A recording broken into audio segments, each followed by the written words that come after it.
homeless man pays for an elderly woman's pastries after she's kicked out of a bakery. And the next day, he's surrounded by people in suits.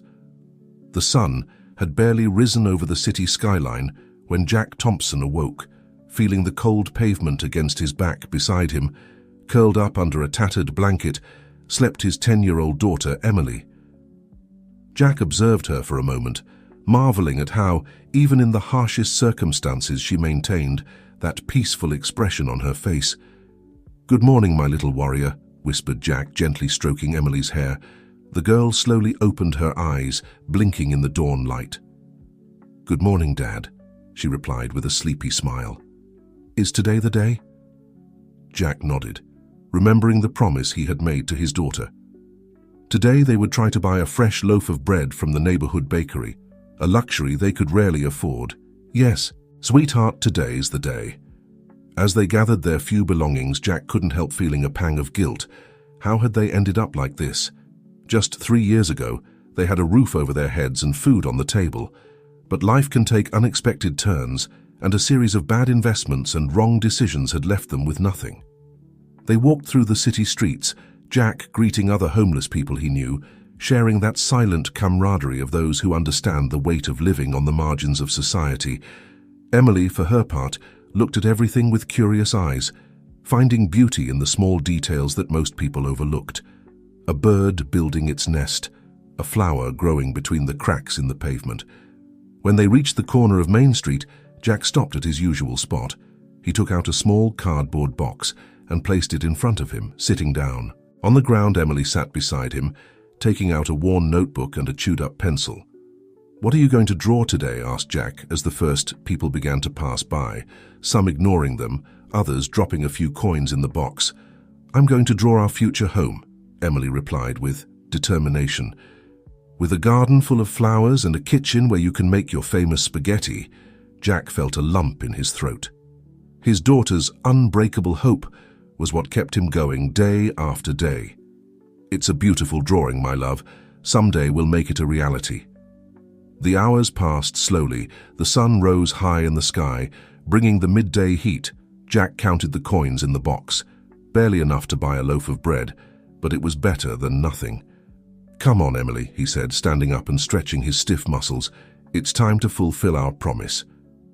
They walked to the bakery.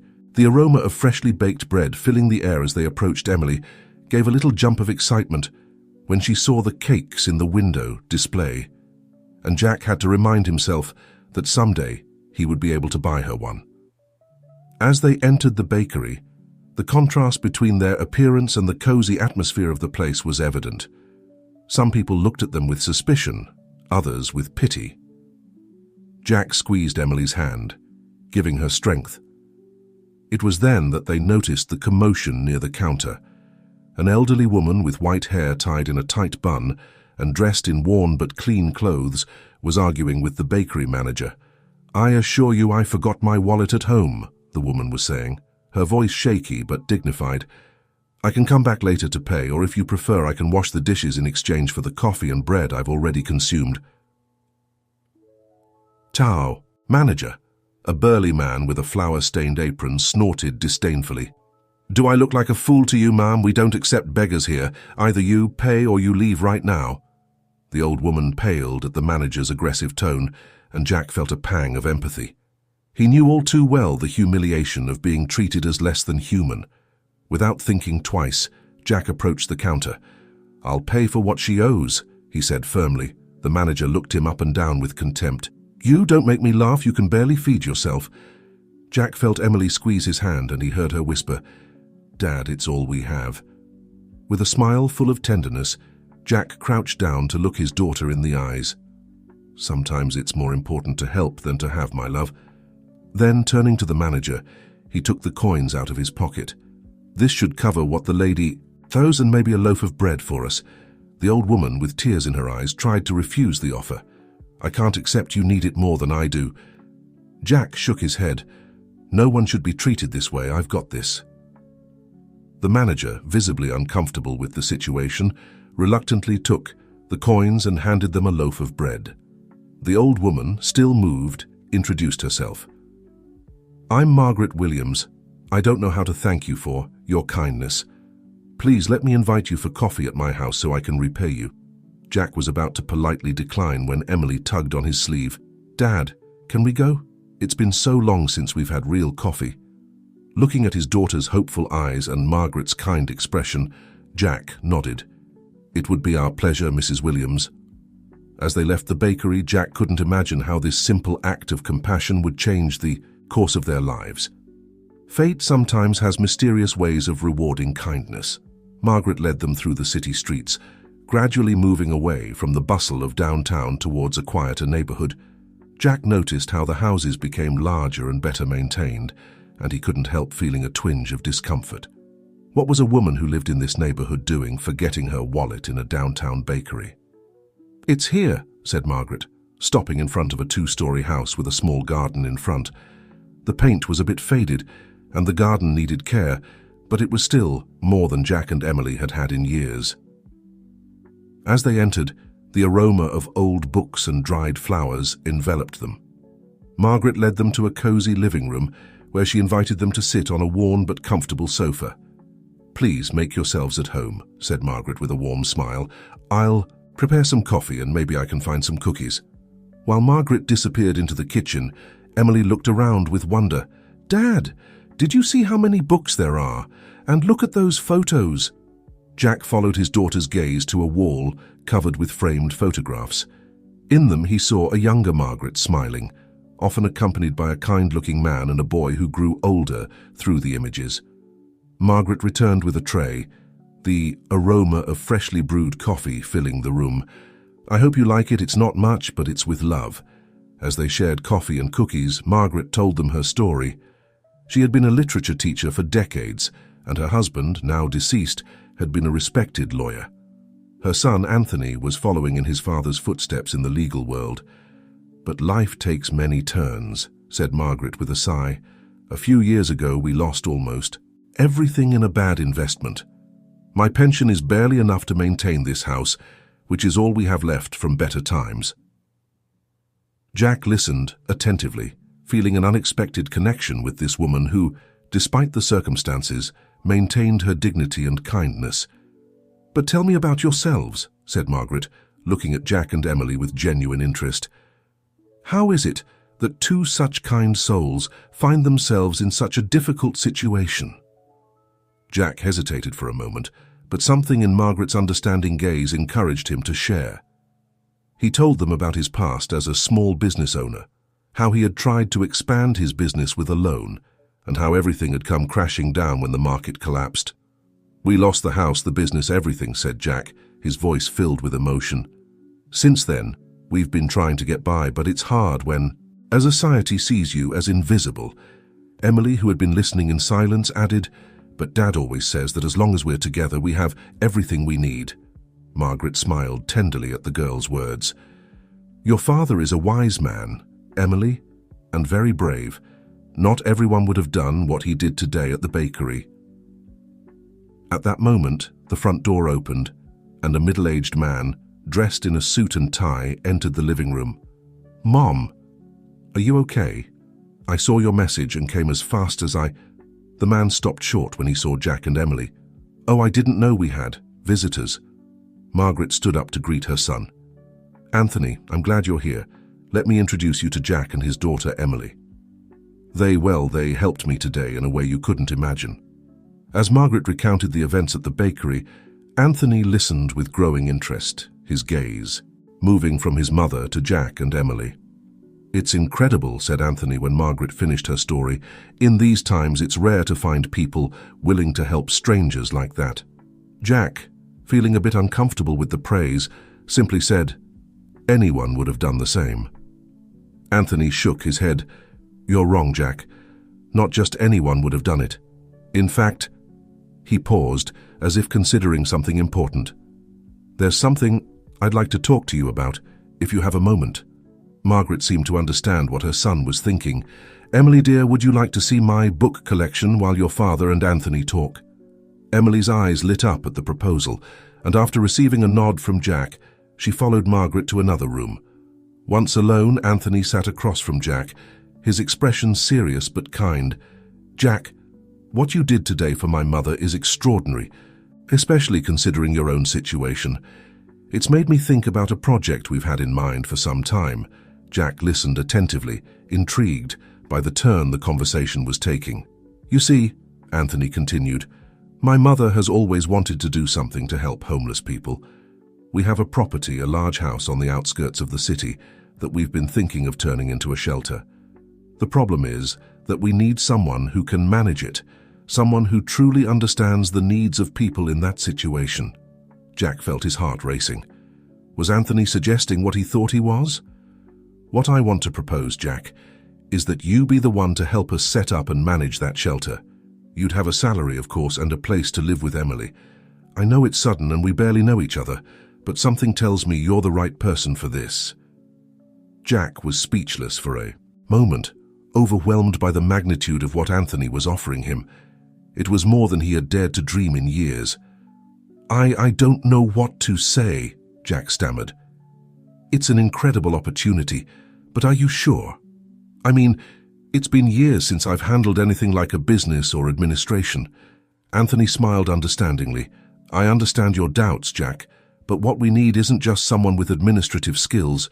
We need someone with heart, someone who understands firsthand what it means to be in that situation. And today you've demonstrated exactly the kind of compassion and empathy we're looking for." Jack felt a mix of emotions: hope, fear, gratitude, uncertainty. "I'd need to think about it," he finally said, "and talk it over with Emily. She's my priority in all of this." Anthony nodded understandingly. "Of course, Jack. Take all the time you... I need to think it over. It's an important decision, and I understand that you want to consult with Emily." At that moment, Margaret and Emily returned to the living room, the girl with an old book in her hands and a radiant smile on her face. "Dad, look, Mrs. Williams lent me this storybook. She says I can keep it as long as I want," Emily exclaimed, showing Jack the book. Jack looked at Margaret gratefully. "That's very kind of you, Mrs. Williams." Margaret waved her hand, downplaying it. "Please call me Margaret. And it's a pleasure to be able to share the love of reading with this very intelligent young lady." Anthony observed the scene with a smile. "Well, I think it's time for us to go, isn't it, Mum? Jack and Emily need time to talk." Margaret nodded and turned to Jack and Emily. "You've been wonderful company. Please come back whenever you want. And Jack, think about what Anthony has told you. I believe you could make a big difference in many people's lives." As they said goodbye at the door, Jack felt a mix of emotions he hadn't experienced in years. Hope, fear, gratitude, all mingled inside him as he took Emily's hand and they began their journey back to the streets that had been their home for so long. "What did you talk about with Mr. Anthony, Dad?" Emily asked as they walked. Jack took a deep breath, searching for the right words. "Well, my love, Mr. Anthony made me a very interesting proposal. He offered us a job and a place to live." Emily's eyes widened. "Really? We wouldn't have to sleep on the street anymore. Could I go to school again?" The excitement in his daughter's voice made Jack feel a lump in his throat. "Yes, honey, that's what they're offering us, but it's a very important decision, and I wanted to talk it over with you first." They stopped at a small park and sat down on a bench. Jack looked into his daughter's eyes, marveling once again at the strength and maturity he saw in them. "Emily, you know I've always tried to teach you the importance of being cautious, of not blindly trusting in the promises of others. We've been through very difficult times, and I don't want us to have false hopes." Emily nodded, her expression serious. "I know, Dad, but you always say we have to have faith, and that things can get better if we don't lose hope." Jack smiled, moved by his little one's wisdom. "You're right, my love, and this could be the opportunity we've been waiting for. But I want you to understand that it won't be easy. I'll have to work very hard and learn many new things, and you'll have to adapt to a new life too." "I'm ready, Dad," Emily said with determination. "We've always been in this together, right? We can do it." Jack hugged his daughter, feeling tears welling up in his eyes. "Yes, my little warrior, together we can do anything." That night, as they cuddled in their usual corner under a bridge, Jack couldn't stop thinking about Anthony's offer. On one hand, it was the opportunity they had been waiting for years. On the other, the fear of failure, of disappointing not only Emily but also Margaret and Anthony, tormented him. "What are you thinking about, Dad?" Emily asked, noticing the worry on her father's face. Jack smiled weakly. "About the future, honey. About all the possibilities that are opening up before us." Emily cuddled closer to him. "You know, Dad, today when I was looking at Mrs. Margaret's books, I found a phrase I really liked. It said, 'Courage is not the absence of fear, but the decision that there is something more important than fear.'" Jack looked at his daughter in amazement. "That's very profound, Emily. Do you understand what it means?" Emily nodded. "I think so. It means it's okay to be afraid, but we shouldn't let fear stop us from doing what's right or what can improve our lives." At that moment, Jack felt as if a weight had been lifted from his shoulders. His daughter, with her innocence and wisdom, had put into words exactly what he needed to hear. "You're right, my love," said Jack, kissing Emily's forehead. "Tomorrow we'll call Mr. Anthony and tell him we accept his offer. It's time we face our fears and take a step towards a better future." Emily smiled broadly and hugged her father tightly. "Yes, I knew you'd make the right decision, Dad. I'm so proud of you." As Emily fell asleep, Jack looked at the stars peeking out between the bridge beams. For the first time in years, he felt a spark of true hope ignite in his heart. Tomorrow would be the beginning of a new life, a life full of challenges, but also of possibilities. What Jack didn't know was that this decision would not only change his and Emily's lives, but it would put him on the path to discovering hidden truths about his past and facing challenges he never imagined fate had set in motion, a series of events that would shake the foundations of his world and lead him to face the man responsible for his fall from grace. But for now, in the stillness of the night, father and daughter slept, dreaming of a future full of promises and new beginnings. Morning arrived with a promise of change in the air. Jack woke up before Emily, watching how the first rays of sun filtered through. The bridge beams. Today was the day they would take a step towards a new life, and although excitement bubbled inside him, he couldn't help but feel a pang of anxiety. "Emily, honey, it's time to wake up," whispered Jack, gently stroking his daughter's hair. The girl stirred, slowly opening her eyes. For a moment she seemed confused, but then a smile lit up her face. "Today's the day, Dad. We're going to call Mr. Anthony." Jack couldn't help but smile at his daughter's enthusiasm. "That's right, my love. But first, we need to clean ourselves up as best as we can. We want to make a good impression, right?" Using water from a nearby public fountain, Jack and Emily washed up as best they could. Emily even managed to untangle her hair using an old comb they kept as a treasure. With his heart beating rapidly, Jack approached a public phone. He dialed the number Anthony had given him the day before, silently praying that everything would go well. "Hello?" Anthony's voice sounded on the other end of the line. "Good morning, Mr. Anthony. It's Jack from yesterday." "Jack, it's good to hear from you. Have you thought about our proposal?" Jack took a deep breath. "Yes, sir. In fact, Emily and I have decided to accept your offer, if it's still available, of course." The joy in Anthony's voice was palpable. "Excellent news, Jack. Of course the offer still stands. In fact, how about we meet in an hour at the cafe across from the Central Park? We can discuss the details and then go see the property." After agreeing on the meeting place, Jack hung up the phone, feeling as if he were in a dream. Emily, who had been listening attentively, jumped with excitement. "See, Dad, everything's going to be all right." Jack hugged his daughter, allowing himself for the first time in a long time to feel genuine hope. "Yes, my love, I think you're right." An hour later, Jack and Emily were nervously waiting in front of the cafe. When they saw Anthony approaching, Emily squeezed her father's hand. "Good morning." Anthony greeted them with a warm smile.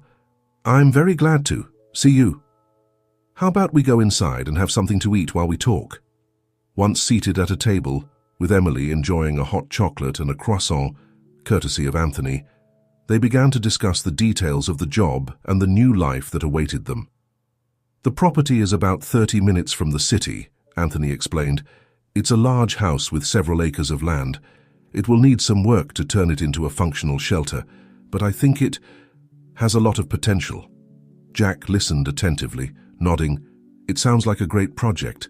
But I must be honest, Anthony. It's been years since I managed anything like this. I'm not sure I'm up to it. Anthony looked at him with understanding. Jack, I understand your doubts.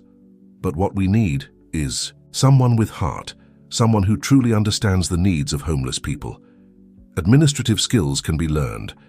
In fact, my mother and I will be there to support you in everything you need. Emily, who had been listening silently, chimed in. My dad can do it, Mr. Anthony. He's the hardest working and kindest man I know. Anthony smiled at the girl's words. I'm sure he is, Emily, and you'll be a great help too, right? Emily nodded enthusiastically. Yes, I can help organize things and maybe read stories to other kids who come to the shelter. The conversation continued, discussing details about the salary, responsibilities and plans for the future. Jack felt his head spinning with all the information, but he also felt a growing excitement about the possibilities opening up before them. Well, Anthony finally said, how about we go see the property? That way, you can get a clearer idea of what awaits you. The trip in Anthony's car was a surreal experience for Jack and Emily. It had been years since they had traveled in a vehicle, and seeing the city fade behind them as they entered more rural areas gave them a sense of adventure and new beginnings. When they finally arrived at the property, Jack couldn't help but hold his breath. Before them stood a large colonial-style house surrounded by trees and with expansive grounds stretching as far as the eye could see. Although it was evident that the property needed work, the paint was peeling in some places and the garden was neglected, Jack could immediately see the potential of the place. It's impressive, Jack murmured, while Emily excitedly ran around the front yard. Anthony smiled. Wait until you see the inside. It has more than 10 bedrooms, a large kitchen, and several common areas with some work. It can comfortably house several families. As they toured the house, Jack found himself imagining how each space could be transformed. Here a cozy living room, there a community dining room, over there a play area for the children. And this, said Anthony, opening the door to a room on the second floor, would be your private area. It has 2 connected rooms, perfect for you and Emily. Jack entered the room, feeling a mix of emotions. It was more space than they had had in years, and the idea of having a place they could really call home overwhelmed him. What do you think, Emily? He asked, turning to his daughter Emily, who had been exploring every corner with curiosity, threw herself into her father's arms. It's perfect, Dad. Can we stay, please? Jack looked at Anthony, who was patiently waiting for his response. At that moment, all the doubts and fears he had been harboring seemed to vanish. Yes, it would be a challenge. Yes, there would be a lot of work to do. But for the first time, in a long time, Jack felt they were exactly where they were meant to be. Yes, he finally said, his voice filled with emotion. We'll stay. The following days were a whirlwind of activity. With the help of Anthony and Margaret, Jack began to immerse himself in the details of how to run a shelter. There was so much to learn, from how to handle the budget to how to coordinate with social services and other charitable organizations. Emily, for her part, adapted to her new life with an ease that surprised everyone. Soon, she was enrolled in the local school, eager to catch up with her studies. She spent the afternoons helping Margaret organize clothing and food donations that were beginning to arrive for the future Shelter 1. Afternoon, while Jack was reviewing some documents in the kitchen, he heard laughter coming from the garden. When he looked out, he saw Emily and Margaret planting flowers in a small vegetable patch. Look, Dad, Emily shouted excitedly. We're making a garden. Mrs. Margaret says that when the shelter is ready, we can teach other kids how to take care of the plants. Jack smiled, feeling a warmth in his chest. It was amazing how, in such a short time, this place had begun to feel like a real home. However, not everything was rosy. As Jack delved deeper into the financial aspects of the project, he began to notice some discrepancies in the old property records. Anthony, he asked one day, as they were reviewing some documents together, Who was the previous owner of this house? Anthony frowned, as if the question made him uncomfortable. It was owned by a local. Businessman, why do you ask? Jack pointed to some figures in the papers in front of them. There's something that doesn't add up in these numbers. It seems there was a rather sudden property transfer a few years ago, and the values don't match the market at the time. Anthony seemed to tense for a moment, but then relaxed, offering a smile that didn't reach his eyes. Oh, it's probably just an administrative error. Don't worry about it, Jack. Focus on the future of the shelter, okay? Jack nodded, but a feeling of unease settled in his stomach. There was something about Anthony's reaction that didn't sit right with him, but he decided not to push the issue for now. That night, as Emily slept peacefully in her new room, Jack stayed awake, looking out the window at the darkened grounds of the property. He was grateful for this opportunity, for Margaret and Anthony's kindness, for the chance to give Emily a better life. But he couldn't shake the feeling that there was more to this story than they were telling him.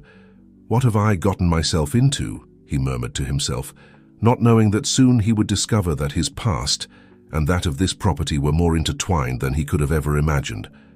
The next morning, Jack woke up early, determined to move forward with the shelter preparations despite his concerns. As he was preparing breakfast for Emily, he heard someone knocking at the door. Upon opening it, he found himself face to face with a middle-aged man, dressed in an impeccable suit and with a serious expression on his face. "Good morning," the man said in a deep voice. "Are you Jack Thompson?" Jack nodded, feeling a sudden apprehension. "Yes, that's me. How can I help you?" The man extended a business card. "My name is Daniel Carter. I'm a private investigator. I'd like to ask you some questions about this property and your relationship with the Williams family." Jack felt the ground moving beneath his feet. A private investigator? What was going on? I'm not sure I can help you," Jack stammered. "I've only known the Williams for a few weeks." Daniel Carter looked at him fixedly, as if evaluating him. "Mr. Thompson, I believe there are things about this property and about the Williams that you should know, things that could directly affect your future and that of your daughter." At that moment, Emily appeared behind Jack, curious to know who was at the door. Jack, feeling a protective instinct, kept her behind him. "Look, Mr. Carter," said Jack, trying to stay calm. "I don't know what's going on here, but I have a daughter to take care of and a job to do. If you have something to say it clearly." "Daniel?" Carter looked at Emily and then back at Jack. His expression softened slightly. "I understand your position, Mr. Thompson, but I assure you that what I have to tell you is of utmost importance. Could we talk in private, perhaps later?" Jack hesitated for a moment, but finally nodded. "All right, this afternoon after my daughter returns from school. But I warn you, if this is some kind of deception—" "I assure you it's not," Carter interrupted. "Until this afternoon, then." As he watched the investigator walk away, Jack felt the weight of the world falling on his shoulders once again. Just when he thought things were finally getting better, the past seemed to be catching up with them once more. "Who was that man, Dad?" Emily asked. Gently tugging on his sleeve, Jack turned to his daughter, forcing a smile he didn't feel. "Just someone who wants to talk about the shelter, honey. Don't worry. Now how about we have breakfast? You don't want to be late for school." As Emily ate her breakfast, Jack couldn't stop thinking about the unexpected visit. What secrets did this property hide, and what role did the Williams play in all of this? One thing was clear. The answers he would get that afternoon could change everything. The day passed with an overwhelming slowness for Jack. Every task, every preparation for the shelter seemed to be tinged by the shadow of the impending meeting with investigator Daniel Carter. As the sun began to set, Jack's anxiety reached its peak. Emily returned from school, bubbling with enthusiasm about her day, oblivious to the storm that was brewing. Jack listened with a forced smile, trying to stay calm for his daughter's sake. "Honey," Jack said when Emily finished recounting her school adventures, "I have to meet with someone important this afternoon. Would you mind staying with Mrs. Margaret for a while?" Emily nodded cheerfully. "Of course not, Dad. Mrs. Margaret promised she'd teach me how to make cookies today." With Emily safely in Margaret's company, Jack waited on the porch of the main house the sun was, setting behind the trees when he saw Daniel Carter's car approaching down the gravel driveway. "Good evening, Mr. Thompson," Carter greeted as he got out of the vehicle. I appreciate you agreeing to speak with me. Jack nodded curtly. Let's get to the point, Mr. Carter. What is it you need to tell me? Carter looked around as if making sure they were alone. Perhaps we should talk in a more private place. They entered the house and headed to the study Jack had been using. Once there, Carter took a folder out of his briefcase and placed it on the desk. Mr. Thompson, what do you really know about how the Williams family obtained this property? Jack frowned. Not much, to be honest. I know it belonged to a local businessman and that there was a property transfer a few years ago. Why? Carter opened the folder, revealing a series of documents and photographs. Because that property transfer is at the center of a much larger investigation. Does the name Robert Anderson ring a bell? Jack felt as if he had been punched in the stomach. Anderson? Yes, I know him. He was the investor who ruined my business years ago. What does he have to do with all this? Carter nodded, as if Jack's reaction confirmed something. Robert Anderson didn't just ruin your business, Mr. Thompson. He's been involved in a series of fraudulent financial operations for years, and this property was one of his possessions. Jack sank into a chair, trying to process the information. But how are the Williams involved with Anderson? It's complicated, Carter replied. You see, Margaret Williams and her late husband were victims of one of Anderson's schemes, just like you. They lost almost everything. But their son, Anthony. Jack felt his blood run cold. What about Anthony? Carter took a photograph out of the folder. In it, Anthony was seen shaking hands with an older, imposing-looking man. Jack immediately recognized Robert Anderson. Anthony Williams has been secretly working for Anderson for years, Carter explained. He was the one who orchestrated the transfer of this property to his mother's name as part of an elaborate money laundering scheme. Jack stood up, feeling a mix of anger and betrayal. No, it can't be. Anthony has helped us. He's given us a chance. Carter looked at him with understanding, and he probably did it with good intentions. But Mr. Thompson, you and your daughter are in the middle of something much bigger and more dangerous than you imagine. At that moment, a noise was heard in the hallway. Jack quickly turned to see Anthony standing in the doorway, his face a mask of shock and guilt. Jack? Anthony began, but stopped when he saw Carter. What's going on here? Carter stood up, facing Anthony. I think it's time you tell Mr. Thompson the truth, Mr. Williams. The whole truth. The silence that followed was deafening. Jack looked from Anthony to Carter, feeling that the world he had begun to build was crumbling around him. Anthony, with slumped shoulders, entered the room and closed the door behind him. Jack, I'm sorry. I never wanted things to come to this point. Is it true? Jack asked, his voice barely a whisper. Do you work for Anderson? Anthony nodded. Slowly, yes, but it's not as simple as it seems. Let me explain. Over the next hour, Anthony revealed a story that left Jack stunned.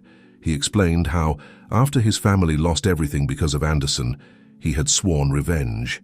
He had approached Anderson, gaining his trust with the intention of gathering evidence to bring him to justice. But I got too entangled, Anthony admitted, tears in his eyes. Every time I thought I had enough to bring him down, Anderson took a step forward. And then, when I obtained this property, I thought I could use it for something good, to help people like you and Emily. Jack listened in silence, his mind a whirlwind of emotions. And your mother? Does Margaret know anything about this? Anthony shook his head. No, she has no idea. I've kept her out of it to protect her. Carter, who had been listening attentively, intervened. Mr. Williams, I understand your intentions, but what you've done is illegal, and you've put innocent people in danger in the process. Jack stood up, feeling he needed air. I need to think. This is too much. Just at that moment, the door burst open. Margaret entered, her face a mixture of concern and confusion. What's going on here, Anthony? Who is this man? The tension in the room was palpable. Anthony looked at his mother, then at Jack, and finally at Carter. Mom, I think it's time you knew the truth. The whole truth. As Anthony began to explain the situation to an increasingly horrified Margaret, Jack left the room, needing space to process everything he had discovered. He headed to the garden, where the cool night air helped clear his thoughts. What should he do now? Could he trust Anthony despite his lies? And what did all this mean for the future of the shelter? For Emily's future? As if his thoughts had summoned her, Jack saw Emily approaching from Margaret's house, a smile on her face and a plate of freshly baked cookies in her hands. "Dad, look what Mrs. Margaret and I made," Emily exclaimed, offering him a cookie. Jack took the cookie, feeling a lump in his throat. In the midst of all this chaos and disappointment, his daughter was still a beacon of innocence and joy. Regardless of what he decided to do, he had to protect her. "They're delicious, honey," Jack said, forcing a smile. "How about we go for a walk? There's something important I need to talk to you about." As they walked through the grounds of the property, with Emily chattering happily about her day, Jack struggled internally with how to explain the situation to his daughter.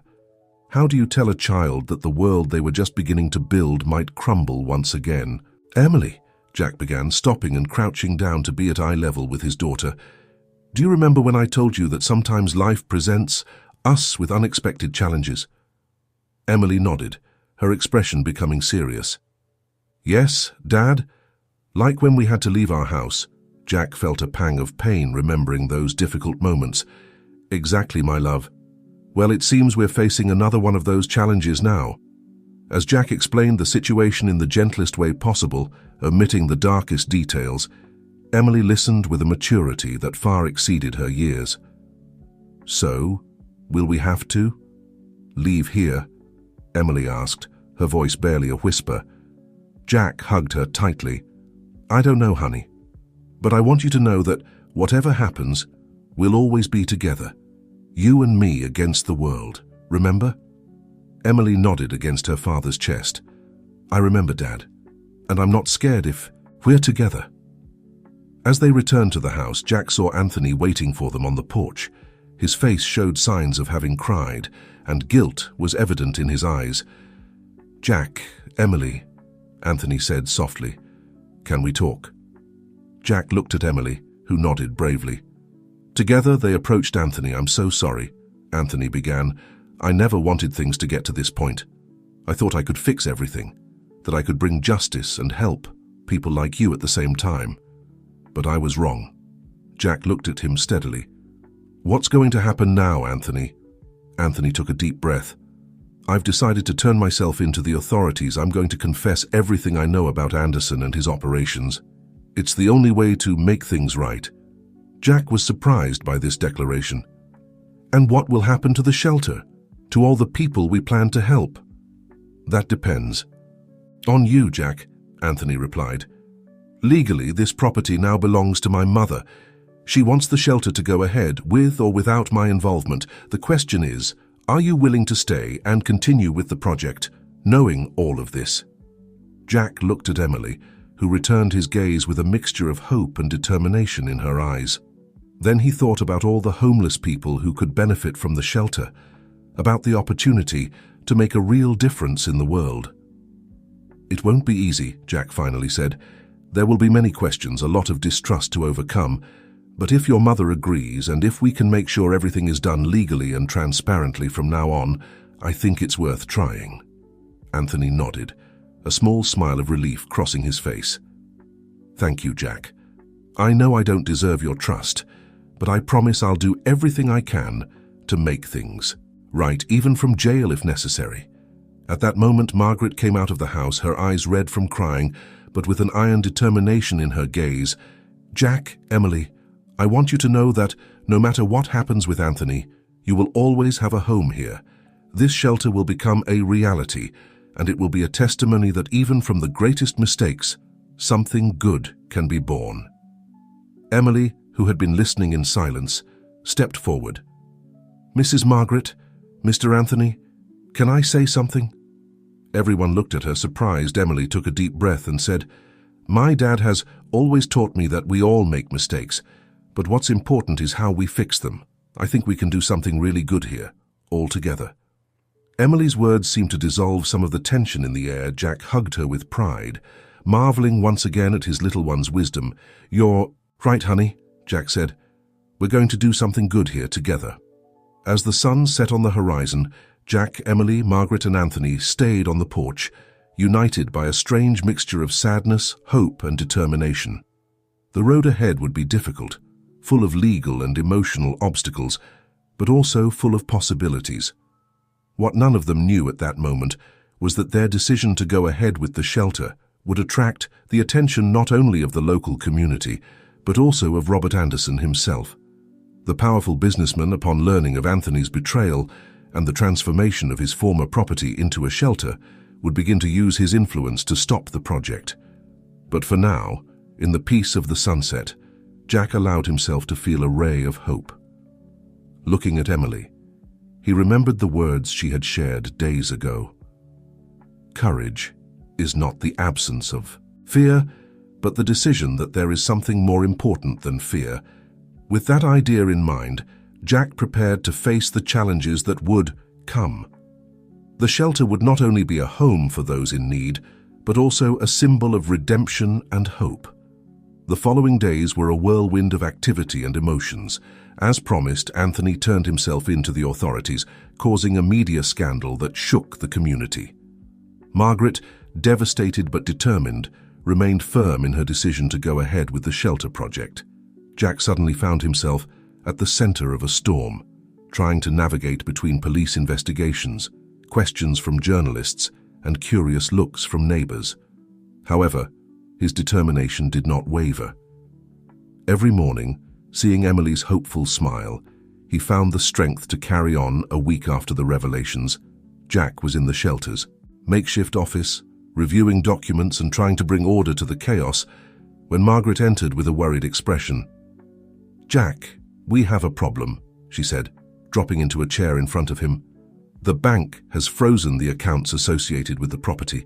They say it's part of the investigation into Anderson's activities." Jack felt a knot forming in his stomach. "What does that mean for us? For the shelter?" Margaret sighed deeply. "It means that, for now, we don't have access to the funds we were going to use for renovations and getting the shelter up and running. We're practically at zero." Jack leaned back in his chair, his mind working at full speed. "There must be something we can do. Have you talked to a lawyer?" "Yes, but they say it could take months to untangle this legal mess, months that we don't have, if we want this shelter to become a reality." At that moment, Emily came running into the office, her eyes bright with excitement. "Dad, Mrs. Margaret, you have to see this." The adults followed the girl to the front porch. There, to their surprise, they found a group of people from the local community. Some were carrying tools, others boxes of supplies, and all had expressions of determination on their faces. A woman stepped forward. "Hello, I'm Sarah Johnson, from the Neighborhood Association. We've been following the story in the news and, well, we wanted to help. We thought that if we all put in a little of our time and effort, we could make this shelter a reality, with or without the bank's help." Jack and Margaret looked at each other, astonished and moved. "But why?" Jack asked. An older man, leaning on a cane, replied, "Because we've all been through hard times at some point, and because we believe this. Community can be better if we take care of each other." Emily tugged on her father's sleeve. "See, Dad, I told you, together we can do something really good here." With tears in his eyes, Jack nodded. "You're right, my love. You always have been." Days turned into weeks and weeks into months. The shelter began to take shape thanks to the collective effort of the community. Where there were once empty and deteriorated rooms, there were now cozy spaces full of life. The garden, once neglected, was transformed into an oasis of peace and beauty. However, not everything was rosy. As the project gained notoriety, it also attracted unwanted attention. One afternoon, while Jack was supervising the installation of new beds in one of the rooms, he received a call that chilled his blood.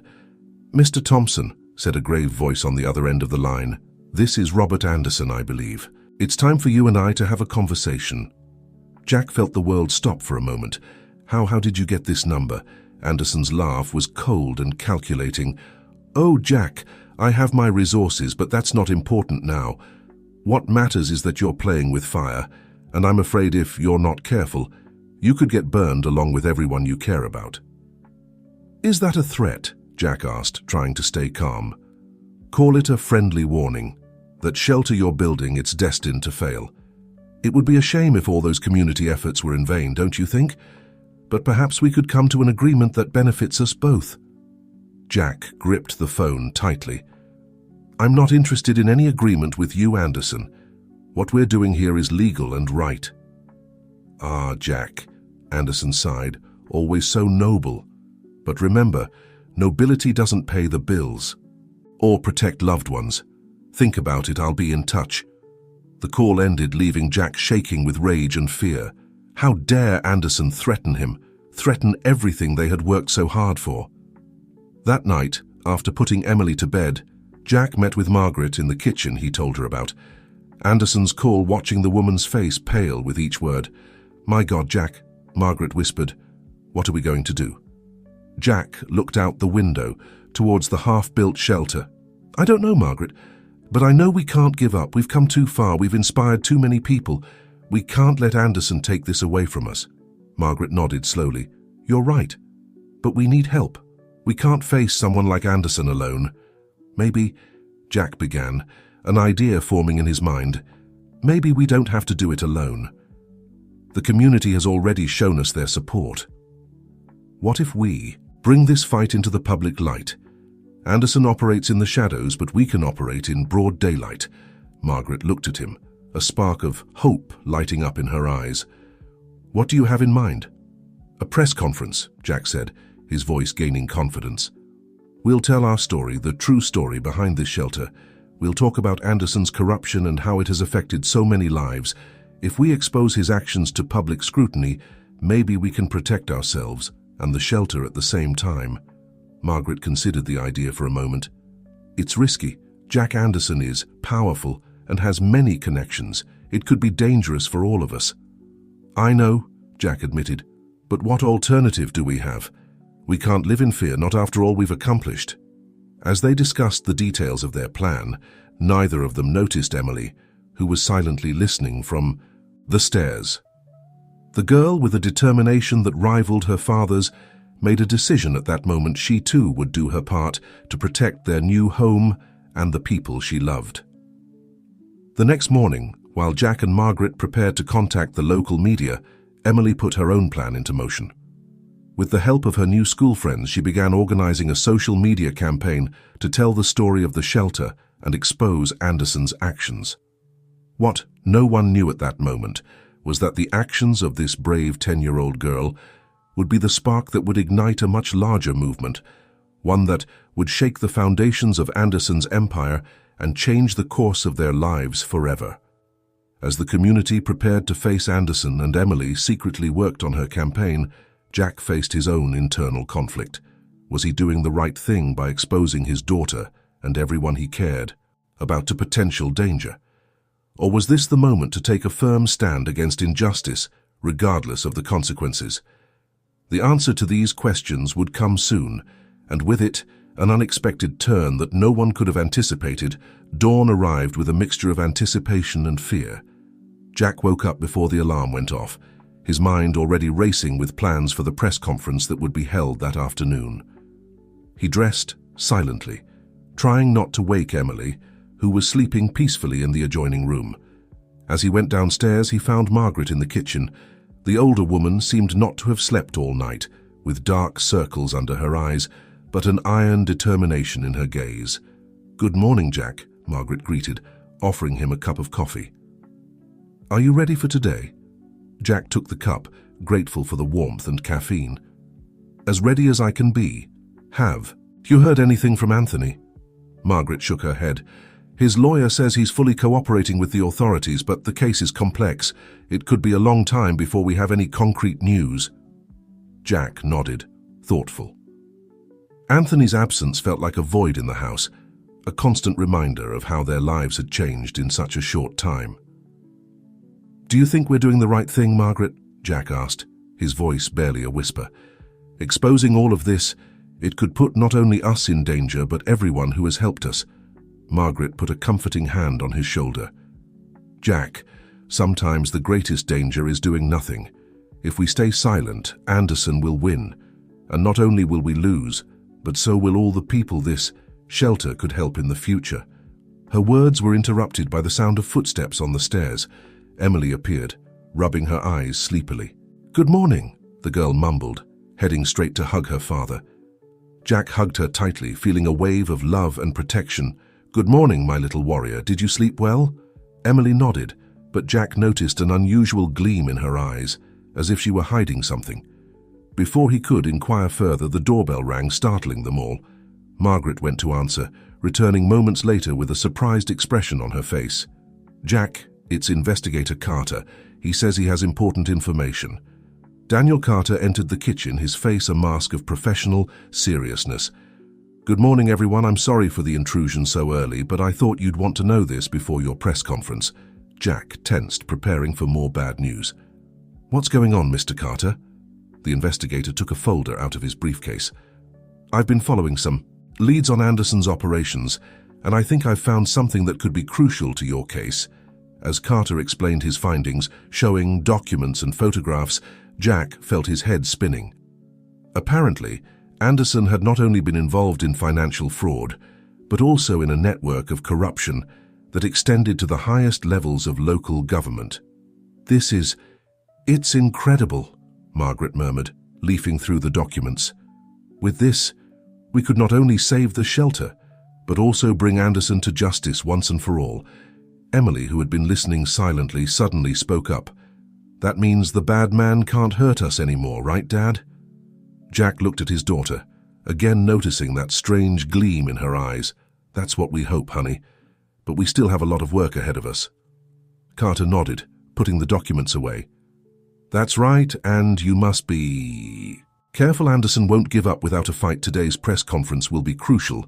As Carter prepared to leave, Jack accompanied him to the door. "Thank you for all this, Mr. Carter. I don't know how we can repay you." The investigator smiled slightly. "I'm not doing it for money, Mr. Thompson. I'm doing it because it's the right thing to do. Good luck today. I'll be watching." With the new information in hand, Jack and Margaret spent the next few hours preparing for the press conference. They called their allies in the community, reviewed their notes, and rehearsed their statements. Emily, for her part, seemed unusually busy in her room. When Jack went up to check on her, he found her in front of the computer, quickly closing some windows. "Everything okay, honey?" Jack asked, intrigued. Emily nodded with too much energy. "Yes, Dad, I was just doing homework."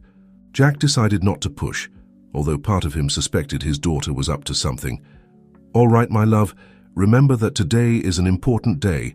Mrs. Johnson will come to look after you while Margaret and I are at the press conference." Emily pouted. "But Dad, I want to go with you. I want to help." Jack knelt in front of her, taking her small hands in his. "Emily, what we're going to do today is dangerous. I need to know that you're safe, here at home. You help me more by knowing that you're protected." Although Emily seemed to want to argue, she finally nodded. "Okay, Dad, but promise me you'll be careful." "I promise," Jack said, kissing his daughter's forehead. Hours later, Jack and Margaret found themselves in front of a room full of journalists and cameras. Jack's heart was beating hard as he approached the podium. He took a deep breath and began to speak. "Good afternoon, everyone. My name is Jack Thompson, and I'm here today to tell you a story. A story of greed and corruption, but also a story of hope and redemption." As Jack spoke, exposing Anderson's actions and sharing his own experience, he could feel the energy in the room change. The journalists leaned forward, eager for every word. The cameras didn't stop recording. Margaret took over, presenting the evidence that Carter had provided. Together, they painted a devastating picture of Anderson's corruption network and how it had affected countless lives. "But today," Jack concluded, "we are here not only to expose these crimes, but to show that there is an alternative. The shelter we are building is proof that, even in the darkest moments, the community can come together and create something beautiful and meaningful." When they finished speaking, the room erupted in questions. Jack and Margaret answered as best they could, feeling more and more confident as the conference progressed. However, their confidence was shaken when a journalist raised his hand and asked, "Mr. Thompson, what can you tell us about the viral video that has been shared on social media this morning? The one showing your daughter Emily talking about the shelter and Anderson's actions." Jack felt the ground opening up beneath his feet. "Video? What video?" The journalist seemed surprised. "Haven't you seen it? It's been shared thousands of times in the last few hours. Your daughter tells the whole story of the shelter and how Anderson has been trying to sabotage it. Margaret, noticing the confusion and growing panic on Jack's face, quickly intervened. "Excuse us for a moment, please." She led Jack to the side of the stage, out of the microphone's reach. "Jack, breathe. We didn't know about this, but we can handle it." Jack nodded, trying to calm himself. "Emily, it must have been what she was doing on the computer this morning. My God, Margaret, what mess has she gotten herself into?" Before Margaret could respond, their phones began ringing simultaneously. It was Mrs. Johnson, Emily's caretaker. "Mr. Thompson." The woman's voice sounded frantic. "I'm so sorry. I only got distracted for a moment, Emily. Emily's gone. She left a note saying she was going to help save the shelter." Jack felt the world stop his daughter. His little Emily was out there alone, exposed to the danger he had so feared. At that moment, as if things couldn't get worse, a commotion was heard at the entrance of the conference room. The security guard seemed to be arguing with someone, and then, to Jack's horror, he saw Robert Anderson enter the room, his face a mask of barely contained fury. "Thompson!" Anderson roared. "This ends now!" Jack suddenly found himself at a crossroads. On one hand, he had to confront Anderson and protect everything they had worked for. On the other, his daughter was somewhere in the city, potentially in danger. As the conference room descended into chaos with journalists shouting questions and cameras frantically filming, Jack made a decision. He turned to Margaret, his voice firm despite the fear he felt. "Margaret, I need you to take charge here. Confront Anderson, show the evidence I have to find Emily." Margaret nodded, understanding the gravity of the situation. "Go, Jack, find Emily. I'll handle this." With one last glance at the chaotic scene behind him, Jack ran out of the room, his heart pounding with a mixture of fear and determination. As he ran through the city streets, desperately searching for his daughter, he couldn't help but think about how they had come to this point. What Jack didn't know was that Emily wasn't alone. The brave girl had managed to gather a group of her classmates, and together they were on their way to City Hall, determined to make their voices heard and defend the shelter that had become a symbol of hope for the entire community. Meanwhile, in the conference room, Margaret faced Robert Anderson, years of resentment and pain converging in this crucial moment. The battle for the future of the shelter and for justice itself was about to reach its climax. And somewhere in the city, a little girl with a brave heart was about to change the course of history in ways that no one could have imagined. The fate of everyone hung by a thread, and the next few hours would determine whether truth and justice would prevail over greed, and corruption. Chaos reigned in the city streets. Jack ran desperately, his heart pounding as he searched for Emily on every corner, in every square. The image of his little girl, vulnerable and alone in the midst of this storm, tormented him with every step. "Emily!" he shouted, ignoring the curious glances from passers-by. "Emily, where are you?" Meanwhile, in the conference room, Margaret faced Robert Anderson. The powerful businessman, in his impeccable suit and arrogant smile, seemed out of place amid the chaos of journalists and cameras. "Mrs. Williams," Anderson said, his voice a threatening whisper, "you're making a serious mistake. We still have time to resolve this privately." Margaret, however, was not intimidated. With determination shining in her eyes, she approached the microphone. "Ladies and gentlemen," she began, her voice firm despite the trembling in her hands. "What you're about to see is evidence of years of corruption and organized crime, orchestrated by the man present here, Robert Anderson." As Margaret presented the evidence, document after document, the cameras didn't stop recording. Journalists wrote frantically, capturing every word. Anderson, for the first time, seemed to lose his composure, his face paling with each new revelation. Elsewhere in the city, Emily led her small army of classmates towards City Hall. Determination shone in her eyes as she held a sign that read, "The shelter is our future." "Come on, guys," she encouraged her friends. "We have to get to City Hall before it's too late." What Emily didn't know was that her viral video had awakened something in the city. As they advanced through the streets, More and more people joined their march, adults, elderly, other children, all inspired by the bravery of this little girl who dared to face injustice. Jack, following the trail of rumors and sightings, finally heard the clamor of the approaching crowd. His heart skipped a beat when, in the midst of the mass of people, he saw a small figure holding a sign. "Emily!" he shouted, making his way through the crowd. Emily turned at the sound of her father's voice, a mixture of relief and determination on her face. "Dad, you came!" Jack hugged his daughter tightly, tears running down his cheeks. "Emily, my love, I was so worried. Why did you do this?" Emily looked at him, her eyes full of wisdom beyond her years. "Because you taught me that we should fight for what's right, Dad. And this shelter, our new family, is right." At that moment, Jack understood that his daughter was no longer just the child who needed protection. She was a force in her own right, brave and compassionate. "You're right, my little warrior," Jack said, taking Emily's hand. "Come on, we have a city hall to get to." Together, father and daughter led the march to City Hall, the crowd growing with each step. Meanwhile, in the conference room, the situation had taken a dramatic turn. The evidence presented by Margaret was overwhelming. Anderson, cornered, finally lost his composure. "You don't understand," he shouted, his facade of control completely shattered. "I did it all for power, for control. Do you think your little good deeds can change the world? The world belongs to the strong, to those who dare to take what they want." His words, captured by dozens of cameras and microphones, sealed his fate. Within minutes, social media exploded with the video of his confession. It was at that moment that the doors of the room burst open. Jack and Emily entered, followed by a tide of citizens. The already crowded room filled even more with the energy and determination of ordinary people who had decided to take a stand. Anderson, seeing the scene, seemed to deflate. His empire of lies and corruption was crumbling before his eyes. Margaret, with tears of joy in her eyes, hugged Jack and Emily. "You did it," she whispered. "We all did it." Amidst the chaos and emotion, a sudden silence fell over the room as Emily stepped forward. With a courage that astonished all present, the little girl approached the microphone. "My dad always says that a home isn't just a place, but the people who love and care for you," she began, her voice clear and firm.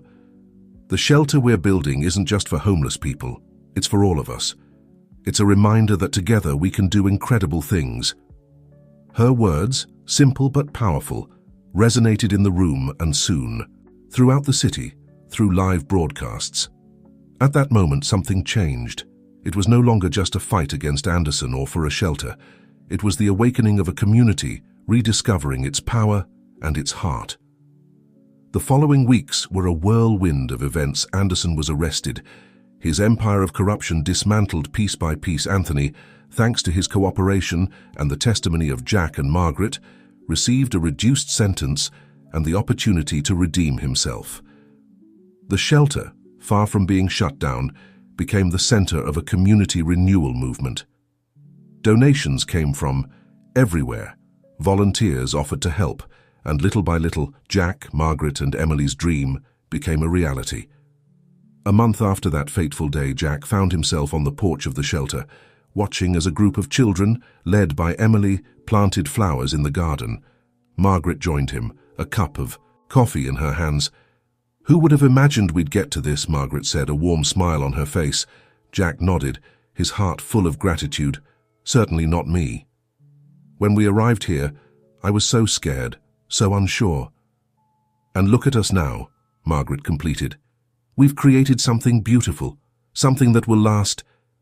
At that moment, Emily ran towards them, her hands full of dirt, but her face radiant with happiness. "Dad, Mrs. Margaret, come see the flowers we planted." As they followed Emily to the garden, Jack couldn't help but marvel at the turn his life had taken, from living on the streets to leading a shelter that was changing lives, from fearing for the future to being part of building a better one. "You know, Emily," Jack said, kneeling next to his daughter in front of a small flower bud, "these flowers are like us. They started small and fragile, but with love, care, and perseverance, they'll grow strong and beautiful." Emily smiled, understanding the metaphor. "And together, Dad, don't forget they grow together. like a family.